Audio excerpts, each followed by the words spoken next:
नमस्ते दोस्तों, अन्विता चैनल में मैं सविता सिंह आप सभी का एक बार फिर स्वागत करती हूँ। इसके पहले हमने जो वीडियो बनाया है उसमें हमने पत्र लेखन के औपचारिक पत्र के विषय में आपको बताया है। उसका लिंक जो है हमारे डिस्क्रिप्शन बॉक्स में आपको मिल जाएगा। हमारा वो वीडियो भी आप ज़रूर देखें। आज हम देखने वाले हैं औपचारिक पत्र के विषय के विरुद्ध अनौपचारिक पत्र। अनौपचारिक पत्र के विषय में जानकारी आज हम इस वीडियो में लेंगे। अनौपचारिक पत्र हम अपने सगे संबंधियों या मित्रों को लिखते हैं। इस पत्र को व्यक्तिगत पत्र भी कहते हैं। अनौपचारिक पत्र में भाषा शैली का कोई कड़क नियम नहीं होता है। इसमें हम अपनी भावनाएं किसी भी रूप में व्यक्त कर सकते हैं। ये पत्र हम अपने रिश्तेदारों, माता पिता, मित्रों को कोई सूचना, बधाई, आमंत्रण आदि देने के लिए लिखते हैं। परंतु इस प्रकार के पत्र लिखने के लिए हमें व्यक्ति के अनुसार पत्र में उचित संबोधन, अभिवादन और समापन की आवश्यकता होती है। तो चलिए हम देखते हैं एक छोटी सी तालिका जिसमें हम अपने से बड़ों, मित्रों, बराबरी वालों और अपने से छोटों के लिए किस प्रकार के संबोधन, अभिवादन या समापन का उपयोग पत्र लिखते समय करेंगे। ये देखिए, अनौपचारिक पत्रों से संबंधित संबोधन, अभिवादन और समापन की तालिका। अपने से बड़ों के लिए हम संबोधन यूज़ करते हैं। श्रद्धेय, माननीय, मान्यवर, परम पूज्य, पूजनीय, पूज्यवर, आदरणीय, श्रीमान, महोदय। और इनके लिए हम अभिवादन यूज़ करेंगे। चरण स्पर्श, सादर प्रणाम, सादर नमस्कार। और समापन करते समय आपका आज्ञाकारी, भवदीय, विनीत, आपका कृपा विलासी और दर्शनाभिलाषी। अगर हम अपने मित्रों को पत्र लिख रहे हैं तो उसके लिए हम संबोधन यूज़ करेंगे। मित्रवर, सुहृदय वर, प्रिय, प्रिय बंधु, प्रियवर। और अभिवादन के लिए हम सप्रेम नमस्ते, नमस्कार, हस्तमिलन। और समापन पर भवदीय, तुम्हारा मित्र और तुम्हारा हितैषी। अपने बराबर वालों के लिए, बराबर यानी कि सेम एज वालों के लिए हम लिखते हैं प्रिय भाई, प्रिय बंधु, प्रिय बंधुवर, बहन। और अभिवादन में हम नमस्ते या नमस्कार करते हैं।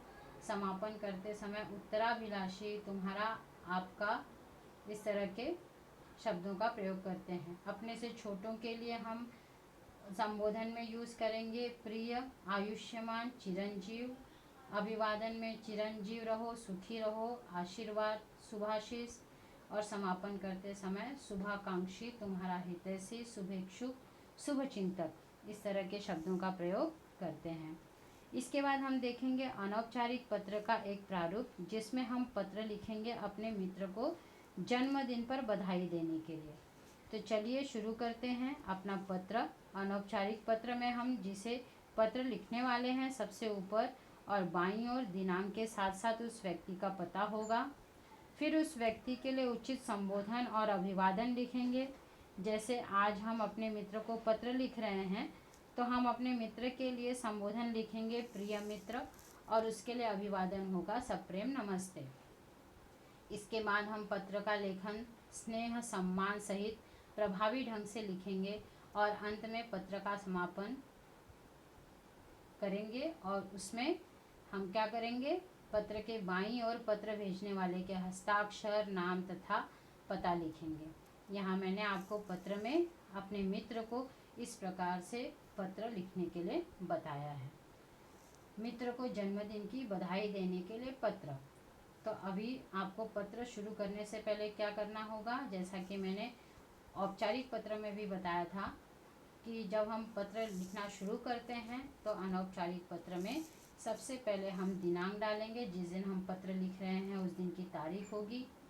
उसके बाद जिसे हम पत्र लिख रहे हैं उसका पता होगा 5 आनंद सदन, साहूपुरी, कोल्हापुर।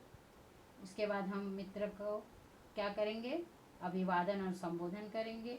प्रिय मित्र रमेश, सप्रेम नमस्ते, तुम्हारा पत्र मिला, पत्र पढ़कर बहुत खुशी हुई। यहाँ हम सभी कुशल पूर्वक हैं और ईश्वर से तुम सभी की कुशलता की कामना करते हैं। मित्र, आने वाली 20 तारीख को तुम्हारा जन्मदिन है। इस अवसर पर तुमने हम सभी को कोल्हापुर आने के लिए आमंत्रित किया है और इस बार तुम्हारे जन्मदिन पर कोल्हापुर आने का मैंने निश्चय भी कर लिया था, परंतु अगले महीने मेरी परीक्षा शुरू होने वाली है और पढ़ाई के कारण तुम्हारे यहाँ आना संभव नहीं हो पाएगा। इसके लिए मैं तुमसे क्षमा मांगता हूँ, परंतु इस पत्र के साथ मैं तुम्हें जन्मदिन की ढेर सारी बधाई और एक घड़ी भेज रहा हूँ। आशा है तुम्हें अवश्य पसंद आएगी। तो यहाँ पर हमने अपने पत्र के बीच वाला भाग पूरा किया है। अब पत्र के अंतिम पड़ाव की ओर हम बढ़ रहे हैं। अंतिम पड़ाव में हम पैराग्राफ चेंज करेंगे और यहाँ पर लिखेंगे चाचा जी तथा चाची जी को मेरा प्रणाम कहना, छोटी बहन स्नेहा को मेरा प्यार, और अंत में हम लिखेंगे तुम्हारा मित्र और जो पत्र लिख रहा है उसका नाम और एड्रेस और ईमेल आईडी यहाँ पर आ जाएगा। तो बच्चों, इस प्रकार के अनौपचारिक पत्र आपको परीक्षा में लिखने के लिए आते हैं। इन पत्रों के अंत में भी आपको ईमेल लिखना आवश्यक होता है। तो इस प्रकार के पत्र लिखते समय भी आपको ध्यान से पत्र लिखना है। यदि आपको परीक्षा में 4 अंक के लिए पत्र लेखन आता है तो इस पत्र में अंक विभाजन इस प्रकार से होंगे। यहाँ पर देखिए हमने पत्र लेखन के लिए अंक विभाजन दिखाया हुआ है।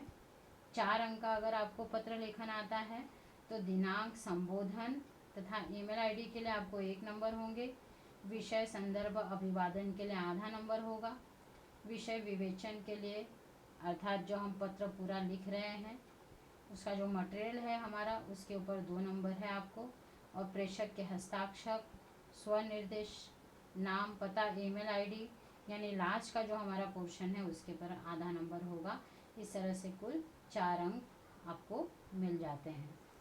तो 10वीं और 12वीं की कक्षा के विद्यार्थियों को जो अनौपचारिक पत्र परीक्षा में आते हैं उसमें पत्र लिखने वाले का पता तथा पत्र भेजने वाले का पता दोनों दिया होता है।